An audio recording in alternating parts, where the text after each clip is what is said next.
Welcome to Reaching Out. Joining me for this segment is Councilwoman Margaret Chin of Manhattan.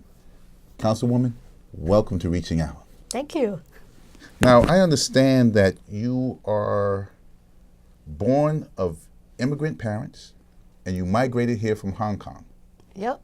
50 years ago. 50 years ago, wow. 1963.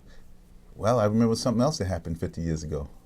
I was born. Oh, okay. Happy birthday. Thank you.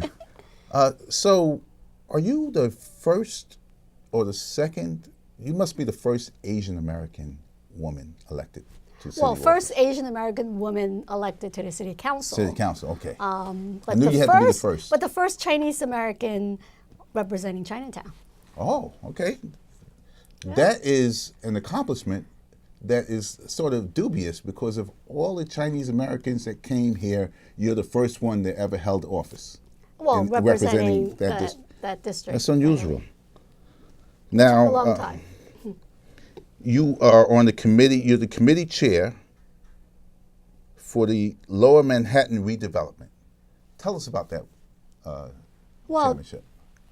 That committee, we oversee what's all the development that's happening down at the World Trade Center site, especially with now, Tower 1 is almost complete now with the spire on top, and new businesses are coming in. So Lower Manhattan is actually, people don't know that it has double in size in terms of the residential population.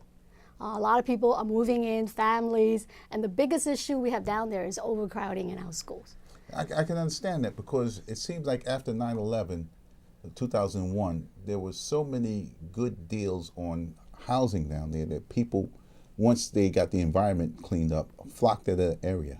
But it's a nice area to live. It's surrounded by water. And you have beautiful neighborhoods, especially, the district that I represent includes Battery Park City, Tribeca, Soho, Chinatown, Little Italy, Lower East Side. I also have NYU area, Washington, Square Park. So there's a lot of amenities down there, but we still need more schools. And then a lot of seniors are retiring because you can walk to every place down Lower Manhattan. But the interesting thing, chairing that committee, is that I get to go on all these site visits. So on Tower 1, I get to go underground. I went down 7-story, and you see the infrastructure, being built and the connections with the transportation hub, the 9/11 memorial. We were standing at the base of the reflection pool. Now let me ask you, the 9/11 memorial, is that going to be outdoors or is it below ground? No, the memorial is above ground. Above ground. With a lot of trees, and it's open now. It's free to the public. There's going to be a museum on the site. The museum hopefully will be opening soon, and that will have a lot of artifacts, from what happened with the devastation of 9/11, and also tapes of stories of all the victims. It's going to be really moving and emotional. But that's the biggest tourist attraction down there now. Yeah, I remember that day. It was a clear day. It was an election day. It was it was the primary. It was a primary day, yes. It was my third try at running for city council. It was a gorgeous day, and it was just such a tragedy. It was. And a lot of us, after 9/11, after the World Trade Center went down, we're talking about 12 years ago, coming up on 12 years, we just want to know why it took so long to get something built. Did you understand what was going on there? I just guess the permits and then the design and... Well, there were a lot of back and forth in terms of design and also funding. But I was just so glad that when I came into the city council in 2010, that there were, some movement and people were talking. And being the chair of that committee, I sort of play a role of supportive in trying to make sure that people are working together and moving things along. So when we have hearing, we wanted them to highlight all the positive stuff.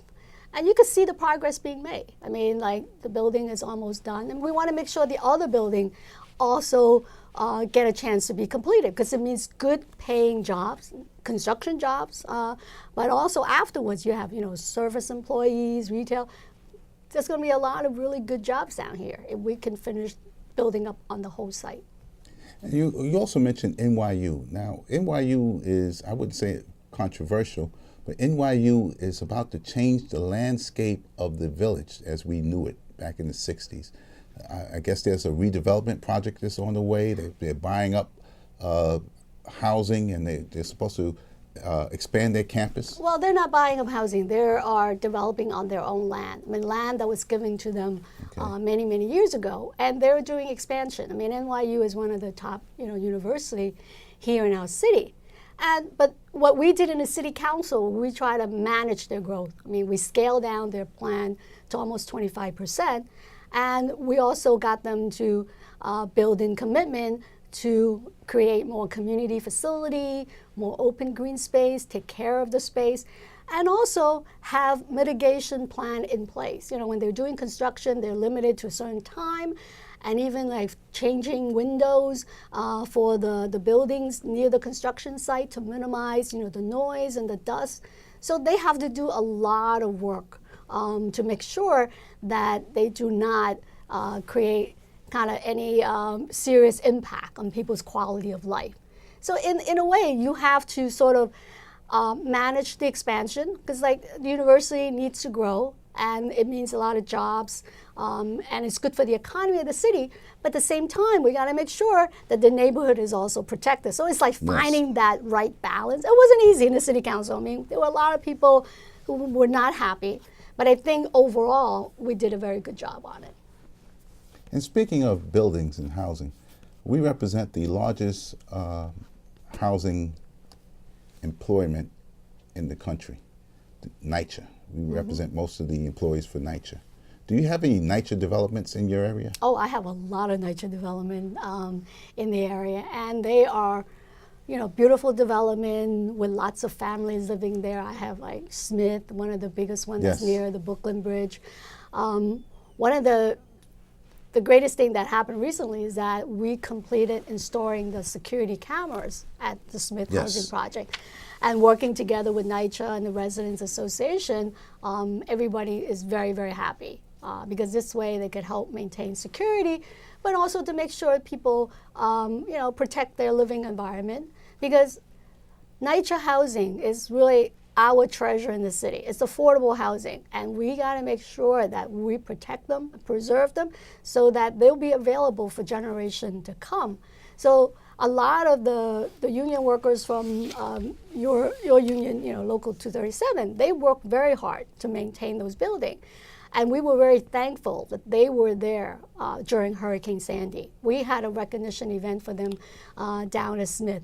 They stay. Thank you for recognizing that. They did stay. They stayed. They stayed without leadership. They stayed without orders. They stayed without a job plan. Yep. And they worked together, with their manager, with the residents there, to make sure that people were taken care of. And even before, the evacuation, my staff and other elected official staff and myself, we came together to help.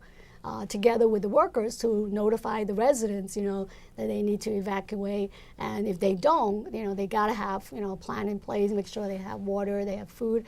And it was, a very hard time, right, during that storm period. But everybody worked together, and the workers were there, and the residents really, really appreciated them. Now, how did you feel reading about all of the repairs being backlogged, the 3 years backlog on the repairs, and the promise of getting everything done in a year? And then there was another report that NYCHA was just eliminating reports saying that they were done, and that's kind of fabrication of the numbers. Have you thought about having a council hearing on that, to have NYCHA come before you to find out about those repairs? Are they really being done, or are they just tossing tickets away? Well, we have held a series of meetings with NYCHA on the repair issue. I also sit on the Public Housing Committee, chaired by Council Member Rosie Mendez. And the City Council last year put forth $10 million worth of capital money to get the repair done quickly. And even in my office, we get complaints from a constituent who calls up and say, they came in and they patched the hole, but I got to wait, another couple of months to get it painted and get it sealed. It just shouldn't be, right? NYCHA, on the other hand, they're telling us, they're working very hard to move it forward, but we want to make sure that they hire the people, that they train, make sure they have enough workers to do the repair. It can be done, and it's important to get it done. Well, it was done in the past. Mm-hmm. What's changed? Yeah, I don't know. But the whole point is now is that we said, look, the resources are there, right? The council supports, because we want to get repair done as quickly as possible. And we're putting, we're making sure that we're monitoring constantly. We just had a meeting with them recently. They gave me the whole, binder of all my development and all their capital needs and all the repairs so that we could monitor them on a regular basis. And I say on the city council, we can be more supportive if we know exactly what needs to be done. This is all the time we have for this segment of Reaching Out. I'm Gregory Floyd, President Local 237. Our very special guest was Councilwoman Margaret Chin, Lower Manhattan. Thank you for coming on Reaching Out. Thank you, Ray. Yeah.